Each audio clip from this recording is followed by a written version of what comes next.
I came to work here when he was, in 1957, he was 6 years old, and he was then in kindergarten at PS 183, right across the street.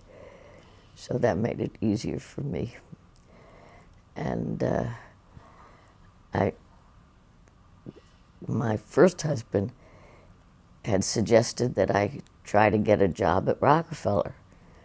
I didn't know what Rockefeller was, but I used to see it all the time. And so I walked up the hill and I applied for a job, and I got one. And at that time I had 3 years of college, and I was a psychology major with a sociology minor. But they hired me to work in the media room as the assistant there. And that was a job that was very easy and, you know, good for stupid people. But anyway, I did it. And Pete Flynn, who was then the business manager of the institute, was then the institute, not the university. And he was on vacation when I was hired. When he came back, he saw my application, and he decided that I didn't have the requirements to work in the media room.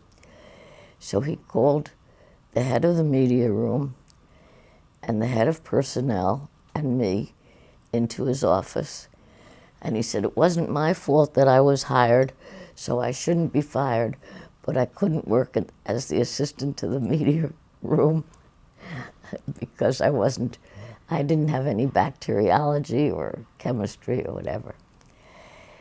So he said it would be up to John Cogger, who was then the personnel manager, to find some job that was appropriate for me at the university. And I didn't have to take anything that I didn't want. And so I thought, well, that was nice. But I didn't think it was very nice of Mr. Flynn to call these two people who were my bosses in front of me, you know, and chew them down. But anyway, my boss in the media room, Audrey Evans, who was I'd been there for 3 weeks already. She was very satisfied because I could run the place by myself. It didn't take much brain power. So she was happy because she was able to work on her PhD work. And she said, as long as they're being so nice to you, don't take anything unless it's in either the McCarty lab or the Hotchkiss lab, because they're the two nicest people around here. Well, the next thing that came up was a job for a combination secretary technician in the McCarty lab. And I went to interview with Dr. McCarty. And obviously he had been spoken to by Audrey Evans beforehand, because everything I said, well, I don't know how to type, which I didn't. And he said, oh, we don't have a lot of typing here. And everything I said, he would say, well, that's okay, we don't need that. So he said, as far as the lab, we can teach you whatever you need to know here. So I got hired in the McCarty lab as a secretary technician. And I worked in that position for 7.5 years. And it was a great lab to work in because the people were all very nice. Everybody was friendly. Dr. McCarty was a delight to work for. And I just enjoyed it thoroughly. And it was Rebecca Lansfield, who shared the chairmanship of that department, who suggested that I go back to school and take chemistry and organic chemistry. That's really what I needed. So I went back at night, and the only way I could go back was by matriculating, because otherwise I would have had to pay for it, and that way it was still free for me. And so I went back, And remember, I had a child and a husband,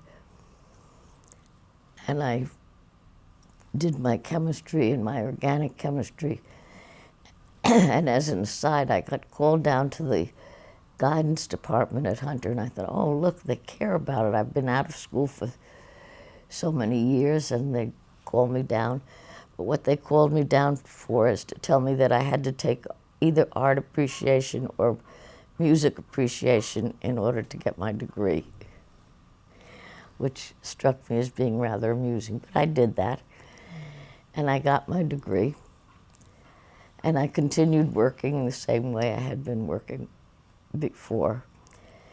And gradually, as Dr. McCarty's lab grew and his other work really became more important, I sort of automatically became the administrator in the department. And it was good. It was a good department. Everybody there was very friendly and nice and pleasant.